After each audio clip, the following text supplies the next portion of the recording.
Okay, we're here. Good. I should say good afternoon to both of you because where you are, it is afternoon. Where I am, it is morning. Good morning, Andeline. Welcome back to Talk to Me Africa. I am so glad to have you back again and again. Thank you so much for taking the time to be here to talk about our special needs children who are very special. So welcome back, Andeline. Thank you. And It's Mr. nice Dauda, to yeah. talk to you. Thank you. Mr. Dauda, joining us from Burkina Faso. You are my first ever guest from Burkina Faso. I'm so elated. Thank you so much. Bienvenue. You talk to me, Africa. Okay, you're welcome. Thank you very much. I'm happy to be one of the first guests you will have from Burkina Faso, and I believe that from now on you will have more and more people to talk to you. Yes, I really hope so. And I've told Andeli I have to make a trip to South Africa to see her. Maybe after that, I have to come to Burkina Faso as well because I'm building this village of people on Talk to Me Africa, of friends and contributors, and it's really heartwarming for me. And so today, dear viewers, dear friends of Talk to Me Africa, we want to talk about special needs children. We'll talk about celebrating special needs children. These children are valuable, they're important, they're special, they're gifted. And so, how do we celebrate them? On the show today, Andeline is a returning guest. She had a special needs child who passed away. My condolences to you once more. And your daughter, who's alive, also has some other issues she's battling with. And so, you've been a special needs mother all your life. I have so much respect for parents of special needs children because you remain a parent forever. And Mr. Dowda, you also have a special needs child. And thank you so much for coming on today to talk about our special needs children. And I have more respect to people who have special needs children in Africa. You know why? Because they don't have the space that other children with the same needs have That is in true. other countries, like where I live in the United States. I grew up in Cameroon where I did see a lot of special needs children, and the treatment given to them was not good. And when I came to America, I see the difference. And so on Talk to Me Africa, I become passionate about uplifting the spirits of such parents of special needs children and also celebrating these children. So let's celebrate these children today by talking about them and talking about what their skills are and how you as parents help to make them shine to this world that could be so brutal to them sometimes. And let me start, Mr. Dauda. I know, Andeli, you're a returning guest, you're a female, so I don't want to go by ladies first, but because he is a first-time guest, let me start with him. Tell us about your child, your special needs child. All right. Okay. Long story, but I'm going to cut it short. Mm-hmm. Okay, my special needs child is 17 years old now. She will be celebrating her 17 birthday on October 4th. She's a child who has faced a lot of challenges in her life. Um, what will I start with? She had a very first stroke at the age of 3, Mm-hmm. and then at the age of 6, she had a second stroke. At the age of 7, she had a coma. Um, she went through several surgeries, including a BMT bone marrow transplant due to beta thalassemia. And very recently, she went through stem cell therapies as well. So this is a little bit what I can say about her. Um, a very nice and lovely daughter. What will I say? Always optimistic and I would say full of joy. All those who have seen her will always say that you can take everything from her, but you cannot take her smile away from her. She's recovering gradually, and well, this is a little bit what I can say about her. And if you need more, you need to know more, feel free. We will progress. What's her name to start with? She's called Weraugo Samt Pawende, which is a local name meaning that the destroyer, the one who wants to destroy, is not God. And she has another name, Yempanom, which means it is not good to be alone, or loneliness is not good, and then Glenda. So this, so Wedrago Sampa when they yempa nom Glenda. So anyone, well, some people just go by Glenda, some people will say yempa nom, and then so on.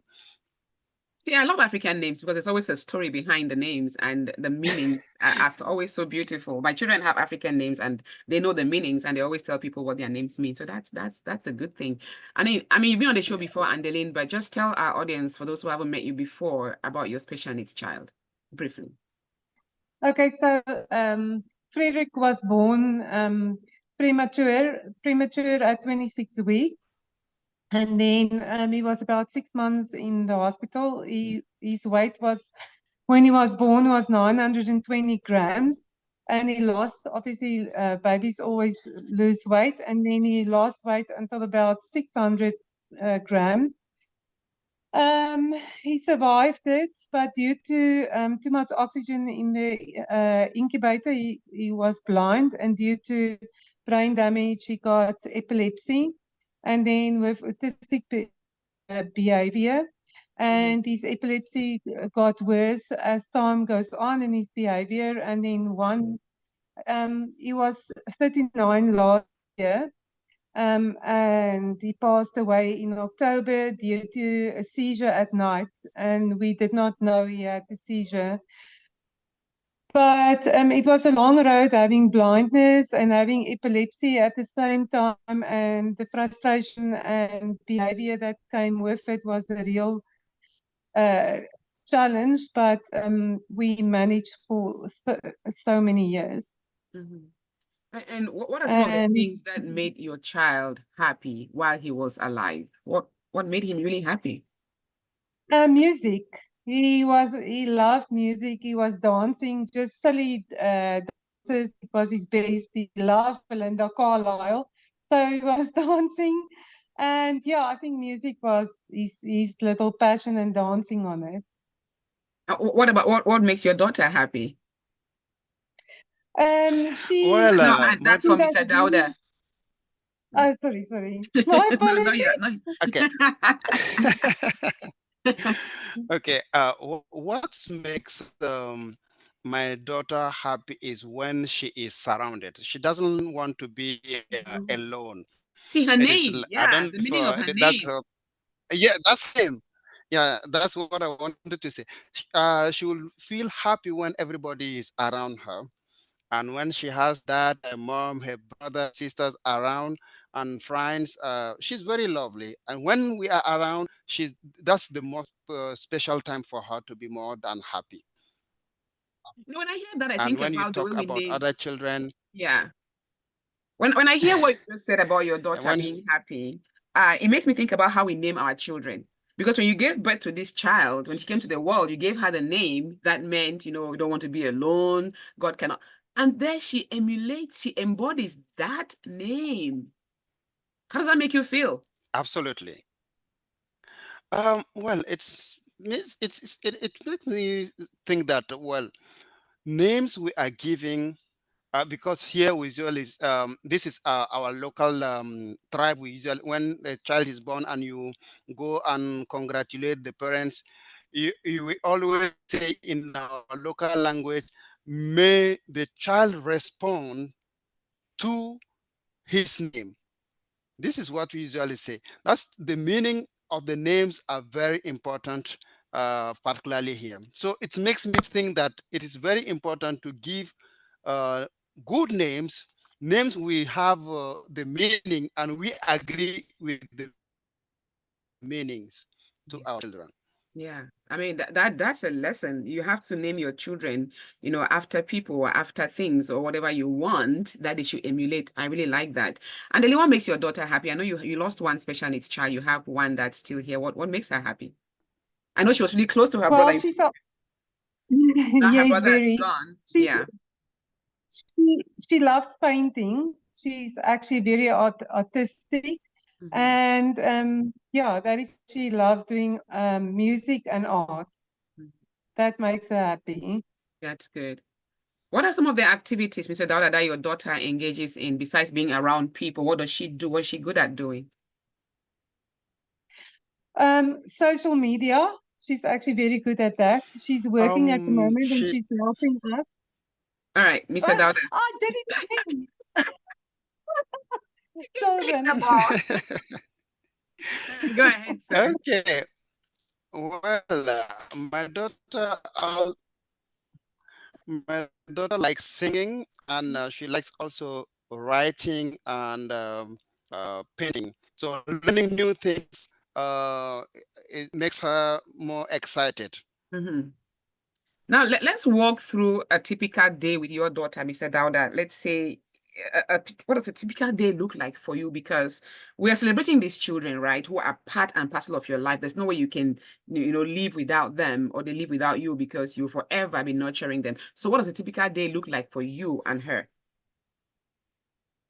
Maybe her mom and her. Okay. Anyway, the mom, the dad, I'm very close to my children, to the family. Well, I'm a family man, if you can say so. So, typical day, when the child wakes up, first of all, she will be the first one to take her bath. And after that, she will make a little prayer for the day, because she always prays before going to bed. And then when after she wakes up, she will just pray, commit her day, um, and then after that she can take a breakfast. And if it is school time, she will go to school. Otherwise, there are some therapies that she will do at home, um, just some exercises, um, like trying to with the splints, um, like using a stimulator for the nerves, well, uh, or trying to do painting or coloring. Otherwise, she will be watching TV, or if her brothers are around, then they can play together and then watch TV together or discuss things together. Or sometimes she may think about some of her friends or some of her cousins, and then we'll say, "Okay, Daddy, can we visit these people?" And then if we can do that, that's it. And if it is today, she doesn't want this Your child. network is really So this unstable is a at this little bit time. about. Yeah, your network is really unstable at the time. I hope it Can you gets. hear me now? I can hear you, but it's really bouncy. Let me go to Andeline for a second. I know that, with your son, you had a routine with him, Okay. because he was a lot more dependent Okay. on you. Your daughter is a lot more independent. So how's your day, today that you have just your daughter, Andeline? Okay, so my daughter doesn't live with me. She's very independent. I always make sure that I call her in the morning. I always make sure that she has taken a tablet. So when I call her, I will say, "Did you eat? Did you take your tablet?" And then she will say, "Yes, I ate. I forgot my tablet." So I always make sure that they have their meds. And then during the day, because she's working with me, I at least know where she is, and I at least know that she's done. So she does the social media, producing the flyers for us. And then I will ask her, "So what are you going to do now?" Then she's making supper, and here around 10 o'clock, she will check in again and said, "I'm okay. I'm going to sleep now." So basically, routine is very important, especially when it comes to uh, uh, chronic medication. That's what worries me the most because she has epilepsy. Mm-hmm, mm-hmm. Yeah, I hear you. Let's talk about support system. For example, I know that both of you are in Africa, but I don't know about South Africa a lot more. I know Burkina Faso is much more like Cameroon. Mr. Dauda, friends and families and the community, are they very supportive to you as you raise this beautiful 17-year-old who's special needs?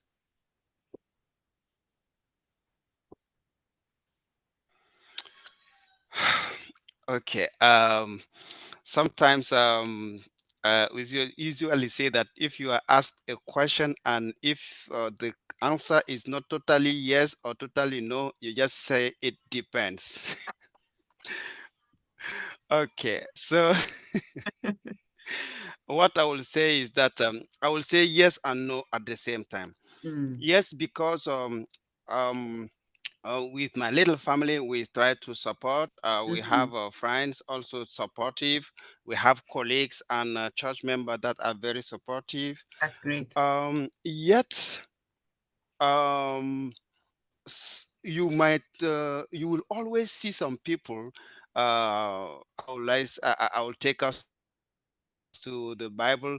There was one day Jesus was walking and he met someone who was born blind, and Mm, the disciples were asking, "Well, Master, who sinned so that this man will be blind? Is it this man or his parents?" Or what you see, the sometimes stigma. people Hmm. will try to find, yes, a stigma, and you will feel it. You will feel it in many places. You can feel it at school, in the neighborhood. You can feel it in even in churches. You can feel it when you are traveling or if you go to a restaurant with the family.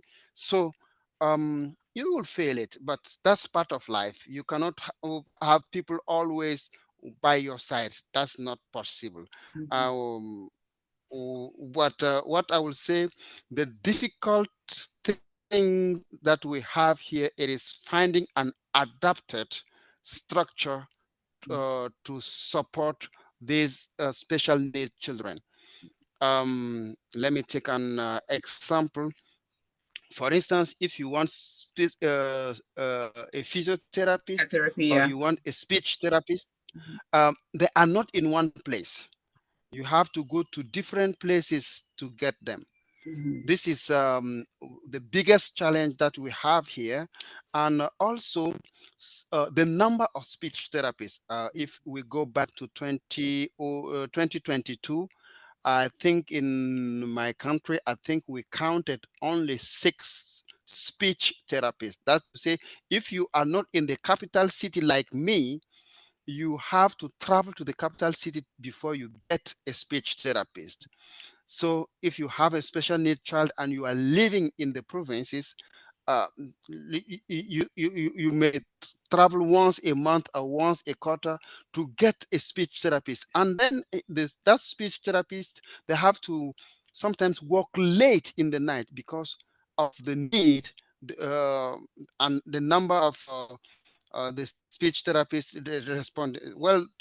The government is trying to improve that, but uh, can tell you that it is a challenge, and Mm. special need schools as well. So this is a great challenge that we are having here. I believe it is the same in most of the African countries. Absolutely. My sister lives in Yaoundé, it's the capital of Cameroon, and her daughter needed some ultrasound. And because of the cost, she had to go somewhere else to get, a different ultrasound hospital.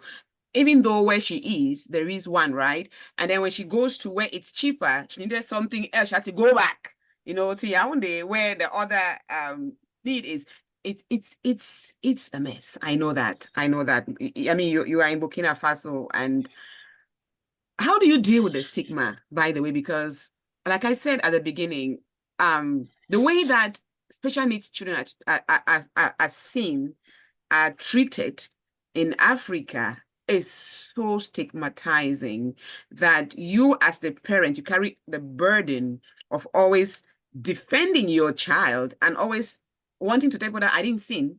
It's not because of me that I had, something I did wrong that I gave birth to this child. This child is from God. How do you face and respond to the stigma? Because it is there, verbally and physically. How do you respond to that? With a large smile. Hmm. Why am I saying, yeah? Because that person,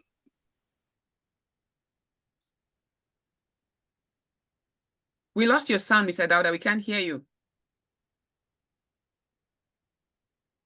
Oh no, we lost your sound. We lost your sound. Can you say something? No, you're completely gone. Oh, That's Burkina Faso. Well, we'll let you fix your sound a little bit, maybe reconnect. But in the meantime, Andeline, you've had to deal with your special needs child for 39 years before he passed, and now you have one that has epilepsy and other health conditions that you still deal with. Now with your son, it was very severe. And you even did say on the show last time that your children sometimes will not get invited to a birthday party, or when your daughter gets invited, you say, he's not going, she's not going because her brother did not get invited. So how did you deal with that stigma for 39 years? Look, I've in the beginning I got a little bit upset. We are mothers, and if people do something, I would first when I was younger, I would get upset. Then as time went on, I became much calmer, and I decided upset is not going to work. I think I must raise awareness. So when they were staring at my son and where they were looking at my son in the shop, I was saying, do you know what's wrong with him? Can I tell you? And then they were saying, no, we don't know what's wrong with him. But when you start explaining, it is like a whole world open in front of them. So then I realized that explaining to people is better than ignoring them, or just Yeah.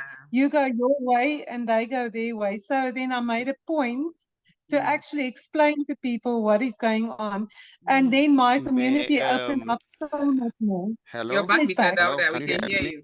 We can hear you now. Yes, I'm gonna get to you in a second. That's good. So, Andeline, you were ignoring in the beginning when people were stigmatizing Okay, great, the great, child.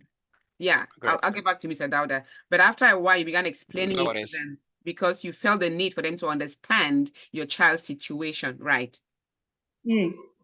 Yes, yes. So once I learned that explaining is better than ignoring or arguing, and then it was like my community actually understood more and was open up more. Mm, Yes. that's great. Yeah, go back, Mr. Dauda. You were talking about the resources and the stigmatization. Continue. Okay, what I would like to say is that when I feel that people do not understand or the behavior is not what I was expecting, I will always respond with a large smile and then try to draw these people closer and then let them know that this child I am having was born normal like other children. I still have some pictures, and then I will just let them know, you know what? This child went through some difficulties that even adults did not go through. And Mhm. then they become more captivated and they would like to learn more. Then I start explaining. More I explain, more I draw them, and more I change well their mentality, and some become closer, and then they even refer some people to me and say, okay, I know this people, someone who has special need child. Okay, do you mind if I give your number to them? Then I say no problem. So, and that is how I think we have a WhatsApp group of special needs parents, almost 400 now. I love to hear that. What we need is the education. We tell people about these children because, like you said, they were born normal now, and then something is Yeah. diagnosed, right? So let's go back to that time when your child was born. You know, you've had this beautiful being that comes to the world, and you embrace them, and then 1, 2, 3 years later, something is wrong. How did you feel at that moment as a parent? How did you welcome the Can you diagnosis? come How again? did you react? How did you react Okay. to your child's diagnosis? Well, first of all, it is a big shock because you are not expecting something like that. You were having plans and say, okay, when my child will do this, will be at this age. This is what I'm planning. This is what, but, and then suddenly it is like the world was falling apart. Mm, So, but usually we say, okay, 7 times we can fall down, but 7 times we'll rise up. mm, So I'll say, okay, this is not the end of the world. Uh, Crying is not making the situation better.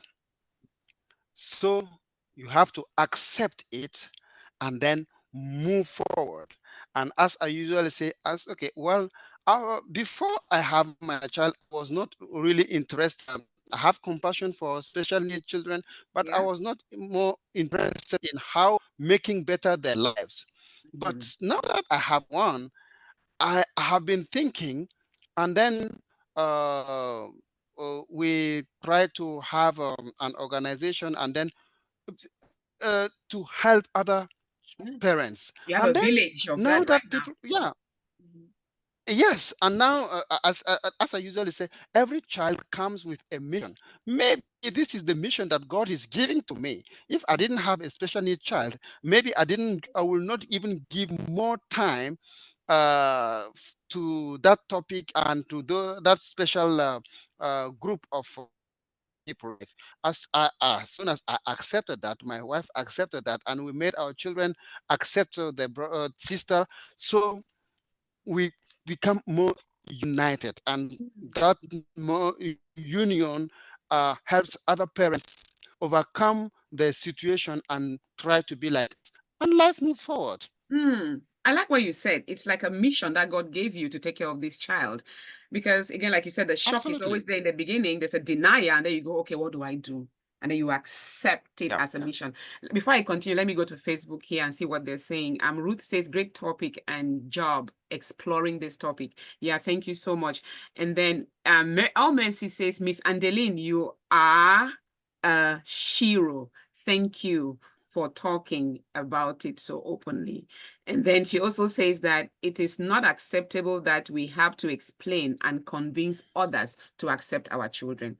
Yes, I agree. It should not be That's true. acceptable. We should learn to see that we are all different, right? Looking at us three here today, we are all Africans, but we all look different. So are children too. So we have to just embrace the humanness in us and take it from the, especially when it comes to children, especially when it comes to children. Let's learn to kill that stigma. Andeline, question for you. You beat the stigma, and you now are looking at creating a community where children who are not being invited to occasions because of their situation, because of their special needs issues, can form their own group with you. What is the vision for that? I like that idea. What do you plan to do with that? I've okay. This came from actually in the small town where I live. Mm. There is there's a home for orphans, and every time it's a child that has a birthday, they get a cake, and at least or they sing a song or people send messages to the child. Doesn't matter who it is. And I was thinking if we can do it for our special needs children. I know that we can't buy all the cakes in the world, but we can have a virtual cake and a virtual birthday. And that's what I'm trying to do now. And I've asked Cherie to actually help me so that we can get that YouTube channel on the go. And that's what I'm hoping because there's so many parents, especially the CP, and Mr. Hara will know, CP children and autistic children, the mothers are actually confined to their homes because they cannot go out because it depends on the child's behavior. And I've just seen it again this yesterday or the day before we were visiting people and there was a 7-year-old and I saw his aggressive behavior, challenging behavior. And then I asked my mom, do they go out? And my mom said, the mom actually, when he's in a good mood, they go out, but when he's not, they live in the house. Yeah. So those parents, I'm trying to, even if they have the birthday at home, then we can record it and people can send messages. And I think that is what I'm trying to achieve now. I love that. Mr. Dauda, I think that idea should be taken to Burkina Faso where you are, to ensure that even if this child has a behavioral problem, on the day of their birthday, no matter how bad the attitude is, no matter how, they cannot be put down to sit, they should have a celebration. Because when we see Yes. Absolutely. that, when people see that, then they don't want to invite them to their party next time. So, Andelina, I really love your idea, and I told you I'm going to support you. Let's do this, okay? Let's talk about this and Thank let's get you. it out there. Now, let's leave support for a minute. Support system. Talk about education and therapy. You've touched on that a little bit, Mr. Dauda. But does your daughter go to any permanent specific school at this time? Has she been going to school until she's 17? Or how have you educated her formally? Okay. Well, let's say, let me talk about her education path. She started going to normal school before up to the time that when she had a stroke when she was 7. But after that, due to the stroke and due to the BMT and all the surgeries that she went through, she spent almost 7 to 8 years without being able to go to school. Mm, And there's one school where I sent her younger her younger sister, um, and I explained, okay, her elder sister has some issues, and then she's right now. She was in India by then, and mm, but when she will come, will you accept her? And then the school called like Capuchin. mhm, The school director said, "Okay, you know what? No problem. Whenever this child will come, we will mhm, accept her." So she has been accepted is 2017 until now, and they had a class with special need children, but unfortunately, um, the number of students in that class is reducing due to the movement of parents and so on. mhm, I was just informed a few weeks ago that next year, next academic year, the school will not be opening. So I have another challenge of finding a school look at that. for my daughter. But this was a normal school where they have um, uh, a room for special need children. So this is what I can say about it. That's a huge challenge, which means in your area you don't have any schools that are specifically for special needs children. You have to go to a normal school where they are accepted and integrated into that system. We have some schools, Mm. but not adapted to all the special needs children. Okay. Like you would have school for the Mm. blind, like in Uh, Cameroon, but you don't have school for children with other special needs besides blindness. I get it. yes, Okay. yes, Okay. that's the main issue Okay. that we have right now. Okay. So when she went to school, right, let's talk about her education and her interaction with other children. Did you get any negative feedback from other school children who were mean to her, or other parents who say, I don't want her in this class because she's disruptive and my kid is in there? Did you have any negative feedback in class from class? Uh, Particularly at that school, no. That's On the good. contrary, she was loved by everybody, both Mhm, students and teachers, and the school founder. As mhm, soon as she steps in the school, mhm. everybody would like to help her. Yeah. Um, I um, I have some pictures. Mm. When as soon as I drop her from, she alighted from the car. Um, One of The the welcoming is teacher like, or yes, one of the students will come.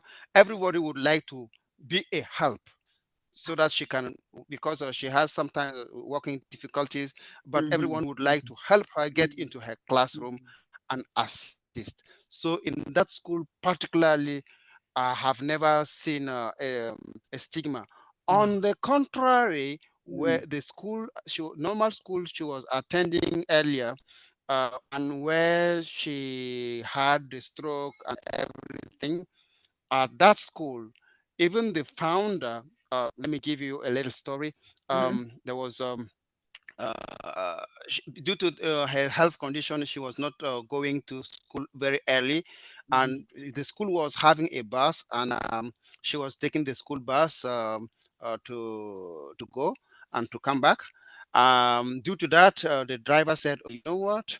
Since the child doesn't need to go to school very early due to her health situation, I am driving my bus car with my bus child that is not going to school early as your daughter. mhm. So do not worry. I will stop by with the car instead of stopping with the bus. I will Plus, stop yeah. with the car Mhm, and then take your child to school."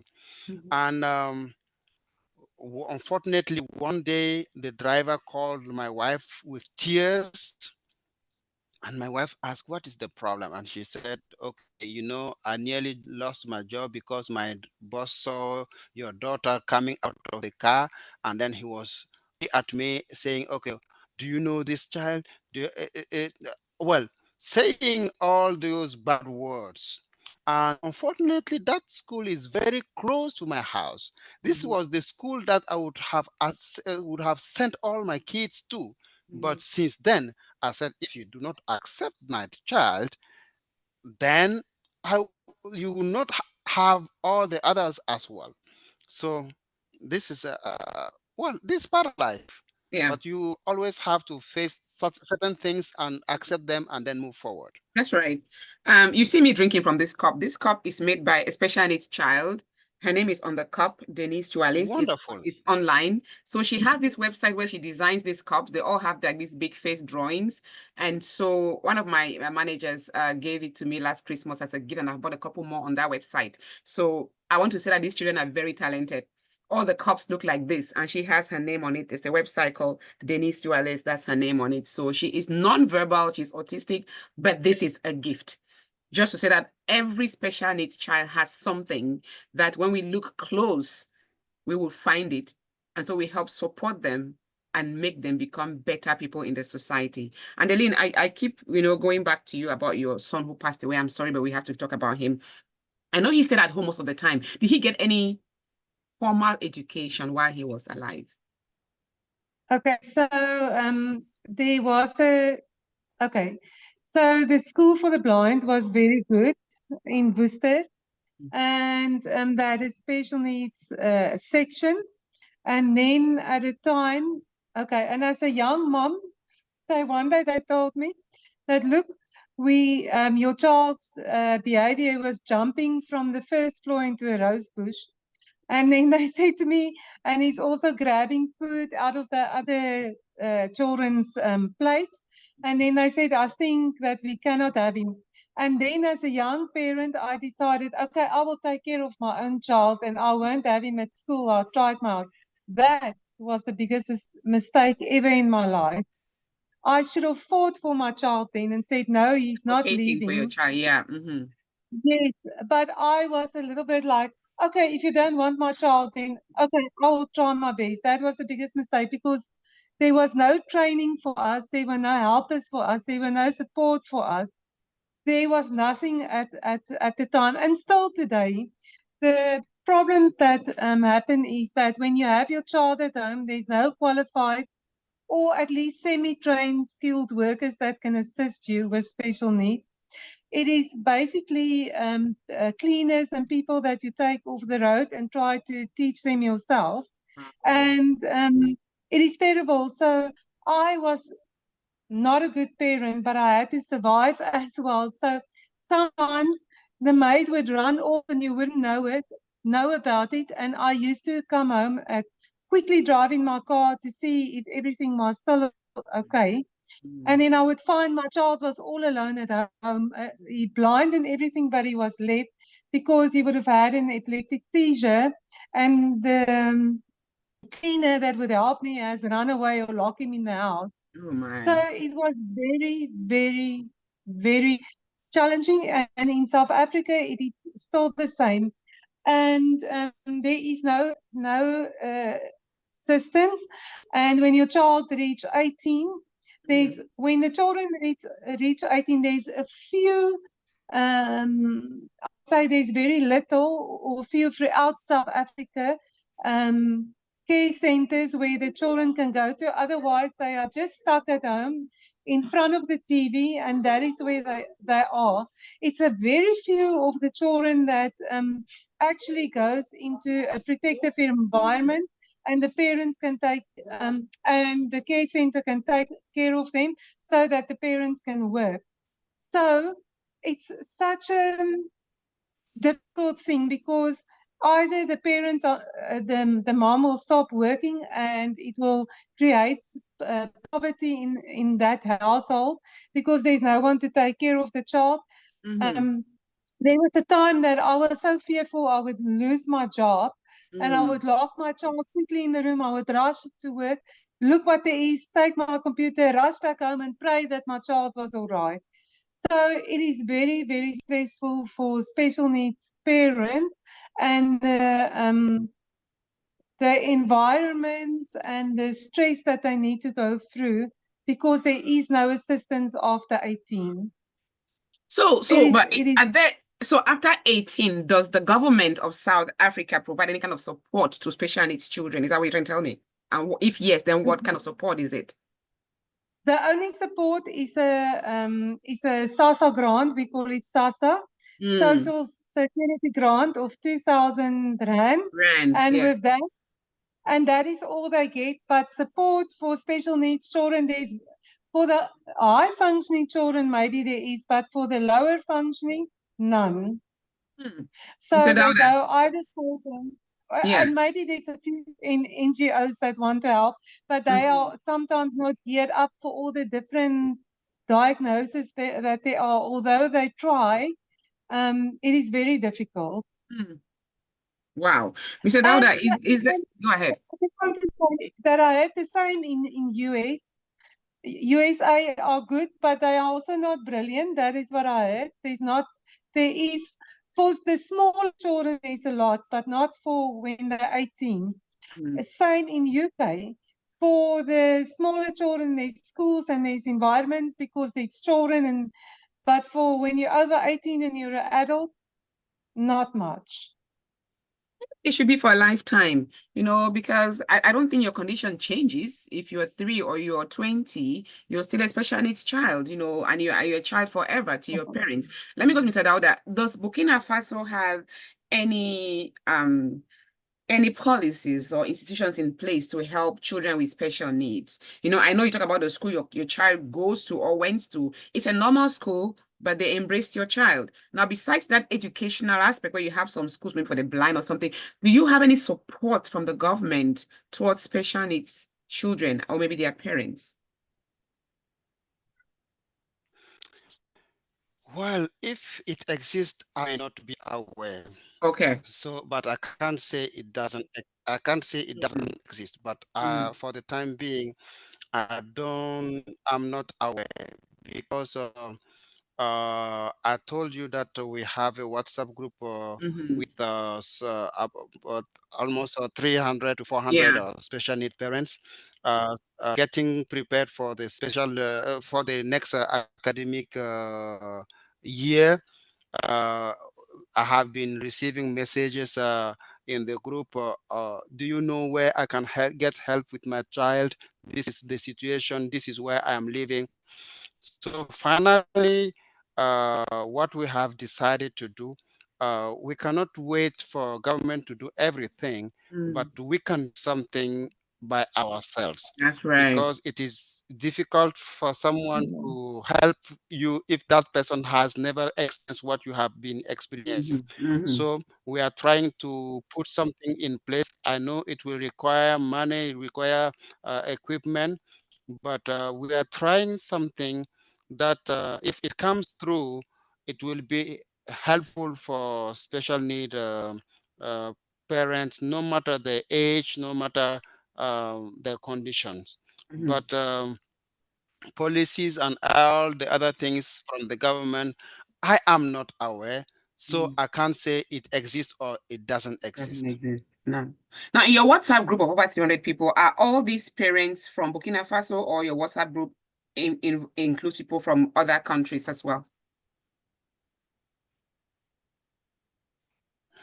I can say right now in our group we have more than 90% living in Burkina Faso, but the 10 or less percent are living abroad. You So know what? we have Yeah. people from every corner. You know what that tells me? so That trying tells to me get that we organized. are becoming Yep. more open and aware as an African community, about special needs, children, their care, and just the support. Because I remember when I was growing up in Cameroon, right? We used to walk to church, and there was a building, a house on our way to church with, looking back now, I think that was a special needs boy who was chained on the veranda. Mm-hmm. And each time we walked to church, he was there, like making some weird noises. And they just referred to him as a mad person.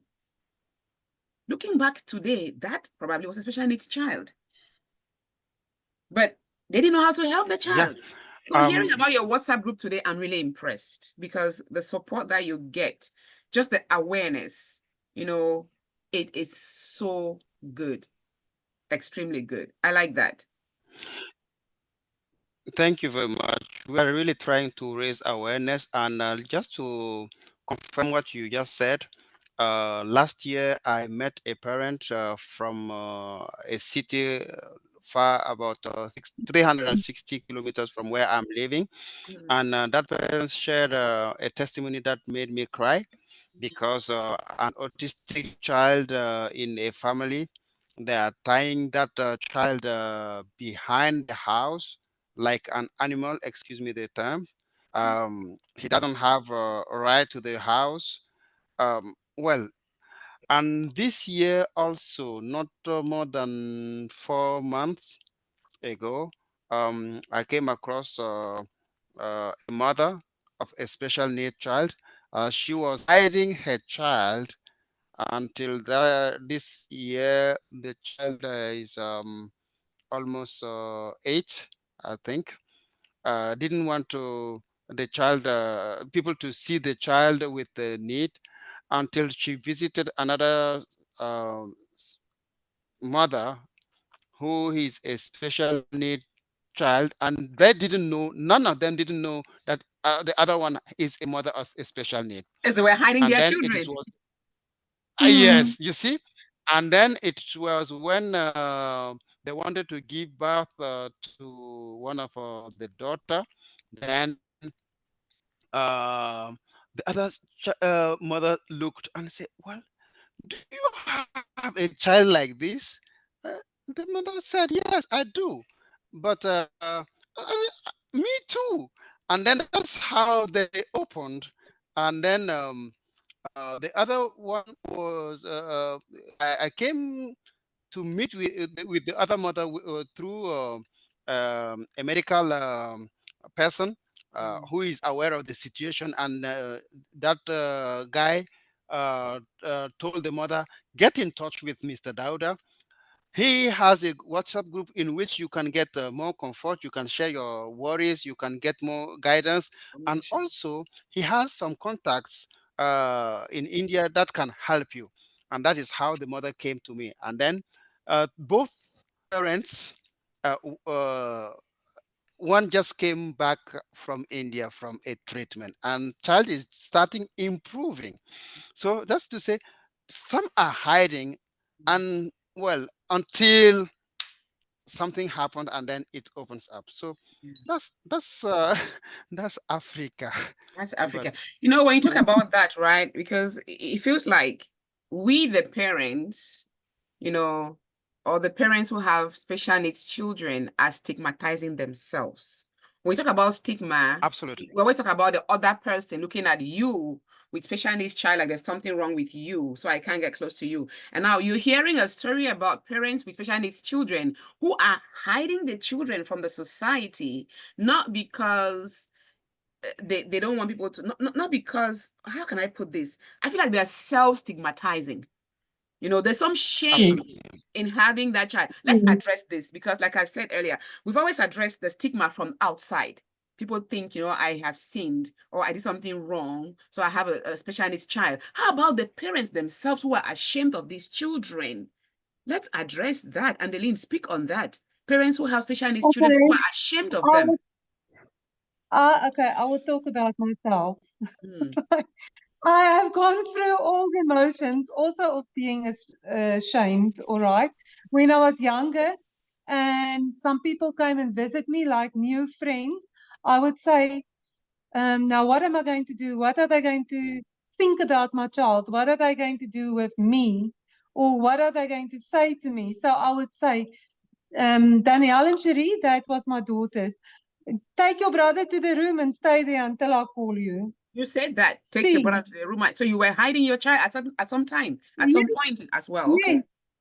Because you also want to make friends and you don't know how they're going to react when they see that you have a special needs child.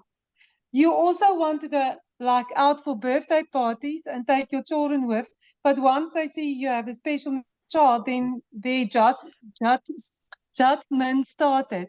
Like I can tell you this weekend, you know what someone said? Okay, if you have a special needs child, maybe it is your forefathers where you have a what do you call it? Your your forefathers has done something wrong, and now you are punished about your child. I was listening to this, but see, I'm much older now. I understand life much better. I was then in my 20s and I did not understand everything as I do now. I wasn't as mature. I was very inexperienced, and but later on for my child I didn't care. Whoever wanted to accept us, and who didn't. So that is what I also did. So I don't feel good about it, but I'm expressing it so that you can see how you feel and how other people can like change you, or you want to fit in and you can't fit in, you have to accept it, and you want to see how you can balance that, and people doesn't know. So then my child wanted to come out and hug me, and then I decide, okay, they must just know that my child is there. What can I do? I can't hide my child. If they want to come to my house, they come to my house, and if they don't, they don't.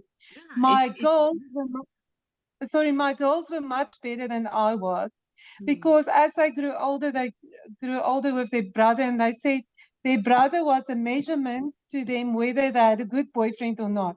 If the boyfriend accepted the brother, he was a good man. If not, leave.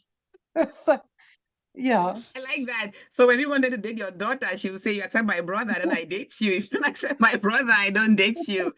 I Yes. like that you express the fact that, when you were younger, you had this special needs child, you were ashamed of him, which is, start with a denial, like, no, this is not my child. I can't accept this. I'm ashamed of him. And then you accept it. So, Dauda, did you go through that phase of, being ashamed of your child and then you accepted her later? Oh no. Oh. Well, on my side, I always say that, well, the child did not ask to come. I Mm, am the responsible, and I have to always bear everything that comes related to her. mm, So I always say in my mind, it is a mission. I have to find out what could be the good outcome mm, and how I can be helpful. Well, I am someone who has been always optimistic. No mm. matter the situation, I always think there is hope. So Right. uh, I Hopefully, I can just, say I did not. There's no point yeah, during which I was yeah, ashamed of her yeah. as okay, because she is part of me. If I'm Mm. ashamed of myself, then You'd be ashamed of yeah. her. But Yeah. well, it depends on the support that I have around me as well. Maybe. Yeah, that's true. Before we talk about as the parents, your mental well-being and emotional well-being, let me see what Facebook is saying. Now, All Mercy Psychiatry and Integrative Care, she is a mental health practitioner. She says that when parents fully accept their children with no shame, it is easier for others to accept them as well. I agree. And so, Mm. Andeli, when you started saying that, it's my child, I have to take him out, and your daughter has the best way of accepting her brother. If you want to date me, here's my brother, accept him. If you don't accept him, you can't date me. That's great. And All Mercy also says that many parents are ashamed of their children and hide them, hence worsening their disabilities, especially in the area of social growth. Yeah. Can I just say Go something? ahead. I Yes. don't think I don't think it's like totally ashamed. I feel it's more you want to be accepted by other people and you testing the waters. Will my friend accept me with my child or will she not accept me? So if your child comes out and your friend runs away, then you know it's over. It's more that type of thing. Yeah. Wow. Yeah, I mean, it ties with what she just said, it wasn't their own social adaptation because you're taking them away from people who are supposed to welcome them. And so then well, I'm so glad to hear that anyway, that you've changed and you are accepting even Yeah, of that was long time. also I you're in think your when my 20s, so child, I hear you. You're in your 20s. And so we laugh about it today, right? Yeah. We laugh about it today, but hey, he had a wonderful 39 years on earth. You did great taking care of him. Let's talk about the emotional and mental well-being of parents with special needs. How do you take care of yourself, Mr. Dauda? Well, what will I say? Okay, first of all, I no matter no matter the situation I'm facing, I'm a strong believer to start with. So all the worries and everything, I always uh, throw them back to God and say, okay, A you strong are the believer one who in God. allowed this to come. Mm-hmm. So you will help me get through no Mm-hmm. matter what. And apart from that, I like sharing my experience with passion with others. Mm-hmm. Any opportunity that I have to share my experience, I always do that, and I see that it always helps others. And to take care of myself, also I try to rest whenever I can, even though it is sometimes difficult. I try to rest because resting and having time to for yourself, let's say, well, it is. I will put it in 3 points. Mm-hmm. First, connecting with God. Two, connecting with others, sharing experiences, and three, having time for myself, taking care of myself, resting, and trying to eat well and rest well. Mm-hmm. Mm-hmm. Helps to Yeah. Andeline, continue the battle. yeah. Andeline, you've done so for 39 years, 39 years taking care of your son at home who was blind. Was he deaf as well? no, he wasn't deaf. He was blind and he had epilepsy Mm-hmm. and he had autistic behavior. Mm-hmm. So how did you and then so you have his sister who's left and she's epileptic and you have to check on her every single day. So how do you balance caring for your special needs children and taking care of yourself? Um, I think what happened to me is I'm a natural carer.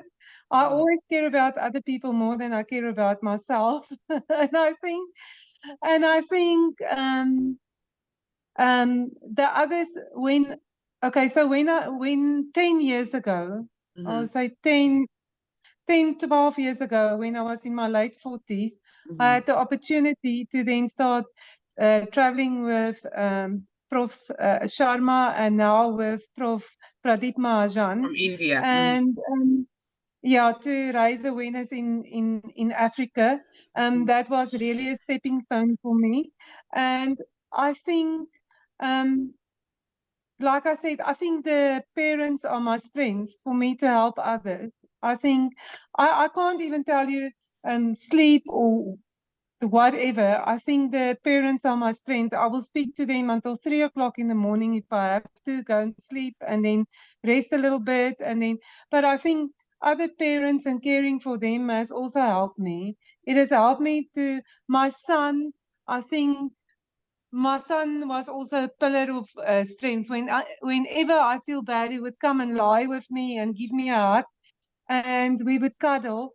So I think it was always me and him and the other parents. So that was just my life. That is I such a cannot remember. selfless way of taking care of yourself. Caring for others helps you care for yourself. That is such a selfless way Yes, because most of us want to care for ourselves. I want to do my by myself. Okay, I don't want anybody by me. It's all my selfish. activities, by myself, but you want to take care of other people, and by so doing helps you feel catered for. That is very selfless, Yes. Andeli. Um, I think if I must ever leave what I have, it will be very, very difficult. Mhm. That is why I plan for the future with Mr. Houda and the With younger all those people. children, And yeah. I hope I will always have an input in their lives or have some kind of something to help with. Because if it must ever leave me, then yeah, I will be completely lost. Wow, I really like your selflessness. All right, so we have Mhm. one more topic, talk about future plans. When you look at your child, most people, I'll speak about people live in America. When your child is turning 18, you go, oh, they're an adult, they can go by them, they can go and be on their own now. I don't really have to be there for them. But your child, who is a special needs child, is always going to be your child. So now that your child is 17 years old, when you look at her, what comes to your mind with regards to her future?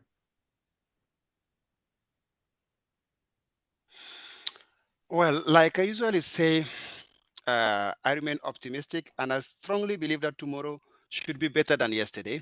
Mhm. That's one point.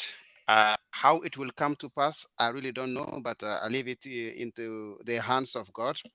But what I will say, my hopes and dreams for my child's future is to help her be independent by having trying to help other children also, and trying to help my daughter and help other children by having treatment and education facilities available and accessible to all. That's I would say that's my dream, to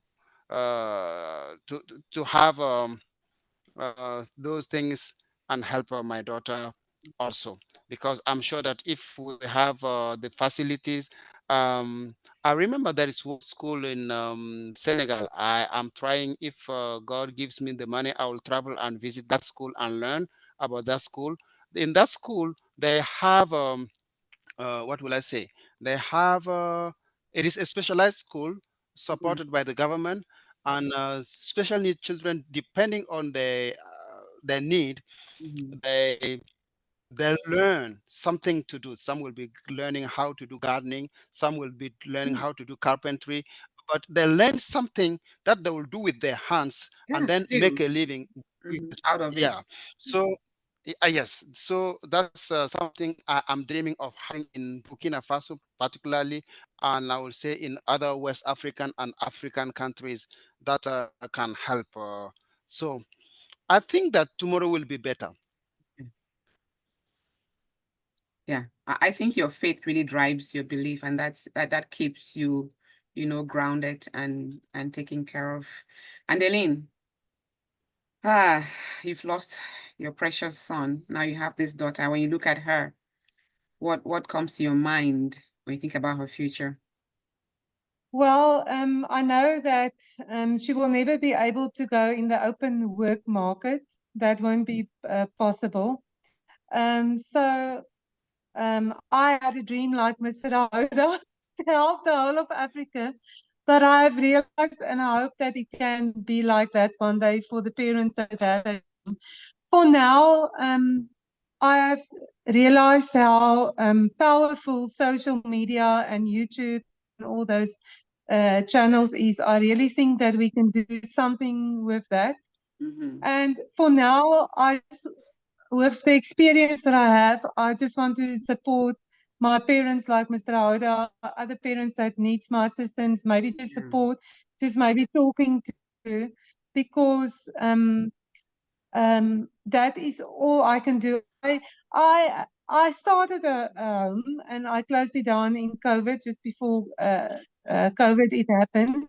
So I can now I think it is to share my experience, Mm. assist parents if they want advice. I think God brought me full circle. Yeah, and I would just like to share my experience and help other parents and give them support wherever I can. Mm-hmm. Mm-hmm. Okay. One So last thing I want you to currently, tell. Mhm. So, sorry, the last thing that we are doing in this like dream that I have, and Mr. Houda is part of my dream, but we are training a doctor. We gather funds and we pay for his studies to have our own doctor so that special needs parents can access maybe that they can access affordable care. I don't say we can save the world, but at least we can help in a small way by having this doctor and assist us. So he's now in his second year of training. Next year is his third year, so he's got a few years to go. And so I'm building a little support or a little something that has to be taken over by Mr. Houda, my daughter, and whoever is there. And That's that great. is what I'm hoping for. That's great. I know we're talking about celebrating special needs children, celebrating the uniqueness of special needs children. One thing I want to ask you both is, how do you celebrate your child every single day? Do you just wait for birthdays, or when your child is able to, for somebody who cannot talk, say two words, you celebrate them by having a dinner for them, having a cake? How do you celebrate your child on a daily basis? Let's start with Dauda. Okay. What I will say, everything I really appreciate, and when I don't go, for instance, to a restaurant with the family without my daughter. Anywhere I go, I always go with her. If I'm traveling with the family, she is part of it. Then because well, uh, without her, the family is not complete. So this is one point, and another point is that any progress she makes, everybody appreciate and let her know that, well, she made a progress and she would like to repeat that. Okay, and tell everybody, well, I am able to lift my left hand and I'm able to walk enough minutes. I'm able to do this and that. And one thing I do also is that I am taking some pictures and recording some videos of every steps, Yeah. because I hope that with time God will make a way and I can make a documentary and of her life. I can do something because I have recorded videos and pictures of every step that she makes. So to know where she came from and what she can do, then it's helped always celebrate her uniqueness and her Yes. progress. Yes, I like that. Andeline, how did you celebrate your son every day, and how are you doing so with your daughter now? Okay, so I want to make it a little bit different, all right? That my son has passed, and he is in his past, I will go to his grave, I will put really nice flowers on, and I will say, remember, I appreciate you. Um, sorry. Take your time.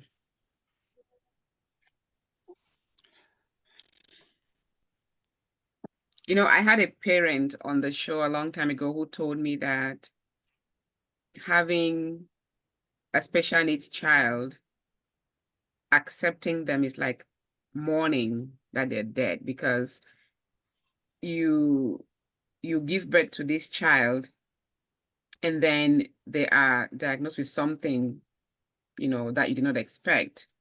And then you mourn because you deny and you cry.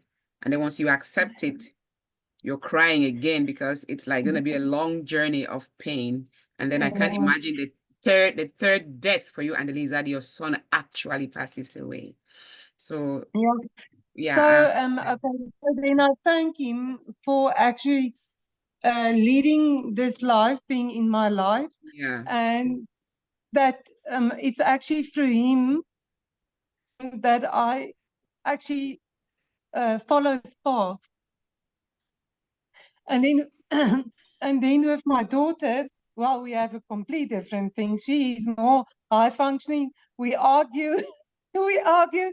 When she does something, I will say, "Well done." When she did it, when she does something wrong, I will tell her, listen, I can't cope with you. You know, you can understand. And but yeah, with us it's a with me and A Cherie, different when she does relationship. something very well, it's a good. I will tell her, well done, you've done the job good. And when she does it wrong, I will also tell her, listen here, you have to go and make it nicer. And when she comes back with a better product, I will tell her, well done, we can use that now. So yeah, that is how I and we have a good relationship. She can tell me anything. So and I can go to her. So yeah, we have a good between me and her sister, we are very close. So that that is good. I like Yeah. that. Thank you so much for coming to talk to me, Africa, to celebrate the uniqueness of special needs children. And thank you so much for the care that you take, not only of your own children, but the awareness that you spread out there for other parents to know that these children are beautiful, they're unique, they're here for a purpose. So we accept them. And just like what this little girl is doing, your children are going to be Yeah. remembered and known for something really special as well. So let's get on to the fun Yeah, part, the man. African proverb. Let's start with Andeline. What is your African proverb for today? you, you know, the last show you also asked me that, but I Everybody who comes to my show has to have a proverb. I don't care if you come 10 times or 15 times. no, okay, so last night when I spoke to my dad, who Yeah. that you have met, when I spoke to him, he said, actually, you know what? Um, the only thing that we can do is hold on to the word of God and pray. Hold on when you're sad, when you're happy, when you feel that you cannot do it anymore. Remember, when you think you're absolutely alone, God is there and He's walking with you. So hold on to the word of God and pray. Hold That on to is the word of God mine. and pray. I like that. Yeah, thank you. Mr. Dauda. Okay, so I will give two proverbs, on one on my behalf and one on behalf of then. All Okay, right. okay. The first proverb that I just translated says that big head is for lifelong, while big challenge has expiry date. So if you have a big head, this is it will follow you lifelong. But if you have big challenge, the challenges have expiry dates, Expiration date. and Yeah. when the expiry date comes, expiry yeah, expiry, it will be over, and the problem will be solved. So that's to say, no matter what we are facing like difficulties, you should have in mind that there is a date, expiration dates, and the problem, whether you do something or not, the solution will come. That's one proverb. And the Did second you one, translate it that from before you go to the second one? Did you translate it from a different language? Was that a translation from some other language? yeah, it's from my language, Can you say it my in your local language? language called Moe. Can you say it in Moe? In in More, it says like it goes like this. Uh, Zubedram pa ne soba, yilbedr papa ne sobi. Meaning that having a big head Good. will follow you lifelong, but having a big problem will never follow you lifelong, but it has an expiration date. I love that. And the I love it. second proverb that I like, You're touching your cord. When you touch your cord, then it the messes up second your sound. proverb that I would like to share. Mhm. Uh, Can't hear you now. okay, Go is it ahead. okay? Yes, yes. Yeah, okay. The second proverb. Okay, the second proverb I would like to share. It is from my dad. My dad always tells me, my son, if you think that you have enough big head to the point that you are not able to go through your door, just go outside. You will see that some people have big head to the point that they cannot go through their gates. Oh, That's to wow. say that yes, no matter the problem that you have, your situation is always better than someone else. Hmm. So this is what I would like to share. Yes, I love African proverbs. They are very teaching, a couple of words, Yes. 2 sentences, but they mean a lot. So thank you so much for being on the show today. Thank you, Andeline. Thank you, Mr. Dauda, for being parents to special needs children and for doing so wholeheartedly, and also for involving other parents, teaching them, helping the world know that these children are special. Each time I use this cup comes with a lid and a straw. I use it every single day. I use this cup every day and I think about the special needs child who does this. So I've bought a couple more online. So just like this, when I look at this, I hope there's something out there that you've done for somebody that reminds them of how special your own child is. So let's always continue to celebrate the uniqueness of all and every special needs child. Thank you. And thank you to everyone who watched online and for all your comments. Thank you, Irene Sanji, for joining too. I hope that we can do this another time again. So go out and keep doing your best. Thank you, Andeline, again. And thank you, Mr. Dowda. Have a wonderful weekend. You too. Thank you. Thank you. Thank you. Yeah. God Bye. bless you. God bless you too. Bye. Bye. Amen. Thank you.